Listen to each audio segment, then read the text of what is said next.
नमस्कार। Peptic time पर हमारा पॉलिटिकल कवरेज लगातार जारी है। मैं हूं अंकुर यादव।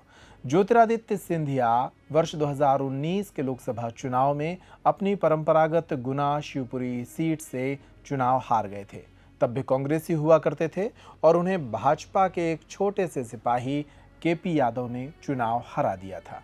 बस इसी हार के बाद ज्योतिरादित्य सिंधिया की जिंदगी और उनका राजनीतिक करियर बदल गया। वे धीरे धीरे कांग्रेस से मोह भंग करने लगे और फिर परिस्थितियां ऐसी बनी कि वे भाजपा में आ गए। 2019 की इस हार का बदला सिंधिया ने 2024 में लिया है। हालांकि इस बार केपी यादव उनके सामने नहीं थे, लेकिन सिंधिया के घाव पर इस जीत ने मरहम जरूर लगाया है। देखते हैं सिंधिया की जीत और उनके आने वाले भविष्य से जुड़ी इस कहानी को। मध्य प्रदेश में लोकसभा चुनाव के नतीजे हैरान करने वाले हैं। गुना लोकसभा के नतीजों ने सबको चौंका दिया। ज्योतिरादित्य सिंधिया ने बहुत बड़े अंतर के साथ यहां के कांग्रेस प्रत्याशी को हराया है। सिंधिया ने 5 लाख से ज्यादा वोटों से जीत दर्ज की है, जो अपने आप में एक रिकॉर्ड है। सिंधिया ने अपना किला वापस फतेह कर लिया, जिसके बाद उनके समर्थकों में जश्न का माहौल है। गुना लोकसभा सीट पर पिछले 5 सालों में कई परिवर्तन देखने को मिले। यही कारण है कि इस सीट पर सबकी निगाहें टिकी हुई थीं। इस सीट पर टिकट वितरण के साथ ही सिंधिया की जीत पक्की मानी जा रही थी। बावजूद इसके पूरे सिंधिया परिवार ने जमीन पर उतरकर चुनाव प्रचार किया था। सिंधिया के समर्थन में बीजेपी के कई दिग्गज नेताओं ने रैलियां भी की थीं। वहीं कांग्रेस प्रत्याशी यादवेंद्र सिंह के समर्थन में रैली या जनसभा करने के लिए कोई कांग्रेस का दिग्गज नेता यहां पहुंचा ही नहीं था। ज्योतिरादित्य सिंधिया ने गुना सीट पर 5,40,929 वोटों से जीत दर्ज की है। सिंधिया को 9,23,302 वोट मिले हैं।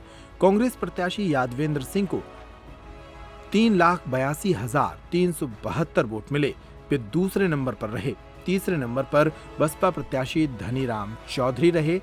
2019 में इसी सीट से कांग्रेस की टिकट पर चुनाव हारने वाले सिंधिया के लिए ये बड़ी सफलता है और घाव पर मरहम की तरह है।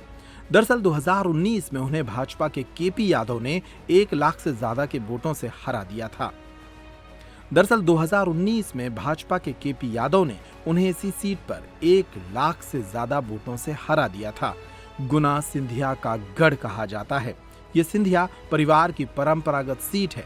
ऐसे में यहां से हार सिंधिया के लिए बड़ा झटका थी।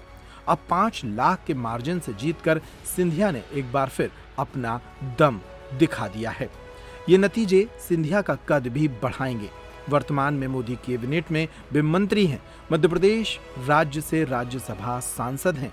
सिंधिया के राजनीतिक कद का अंदाजा इसी बात से लगाया जा सकता है कि जब विधानसभा चुनावों में कांग्रेस की जीत के बाद उन्होंने ये सरकार गिरा दी थी। माना जा रहा है कि गुना शिवपुरी सीट पर मिली सिंधिया की इस बड़ी जीत का असर उनके राजनीतिक कद पर भी पड़ेगा और उन्हें आने वाले दिनों में बड़ी जिम्मेदारी भी मोदी सरकार में मिल सकती है। मेरे सभी सेनापतिगण, इस युद्ध में जो आप और हमने मिलकर भारतीय जनता पार्टी का परचम लहराया है, मैं हृदय की गहराइयों से मेरे एक एक सेनापति को दिल के गहराइयों से मैं धन्यवाद अर्पित करना चाहता हूं। हमने सब साथ मिलकर ये युद्ध लड़ा है और ये मैं आपको विश्वास दिलाना चाहता हूं कि जीवन के अंतिम क्षण तक आप मेरे हो, मेरे परिवार के जन हो, मैं आपका हूं और सदैव आपका ही रहूंगा।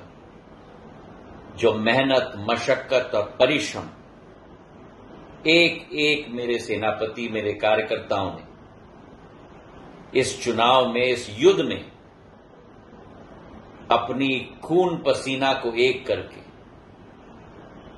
भारतीय जनता पार्टी का कमल का फूल को जिस तरीके से गुना शिवपुरी में लहराया है, मैं आपका ऋणी हूं और सदैव ऋणी रहूंगा।